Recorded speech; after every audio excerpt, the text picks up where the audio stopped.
पश्चिम मंगळवार पेठ काशी कपडे गल्ली येथील काशी कपडे समाज युवा मंच संचलित ओम साई शिवजन्मोत्सव मंडळ आधारस्तंभ रुपेश करपेकर मित्र परिवार च्या वतीने 2025 शिवजयंती उत्सव मोठ्या आनंदात भक्तिमय वातावरणामध्ये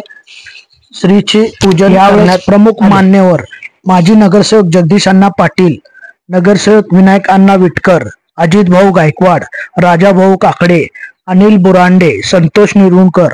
अनिल बद्दुरकर, सतीश मामा वर्देकर, अशोक वर्देकर, धर्मेंद्र करपेकर, योगेश कुंदूर, प्रभाकर निरगुणकर, महेंद्र वाडेकर, बॉबी करपेकर, बंटी गादेकर, गणेश बद्दुरकर, महेंद्र वाडेकर, दीपक उप्पळकर, नितीन कोमकर, संतोष वर्देकर, गणेश कोमकर, विशाल करपेकर, शुभम कुंदूर, शुभम करपेकर, सागर करपेकर, गणेश वर्देकर, भावड्या वर्देकर, प्रकाश इंदापूरकर, महेश वाडेकर व माता भगिनी मोठ्या संख्येने उपस्थित होते व यावेळेस महाप्रसादाचं वाटप करण्यात आलं।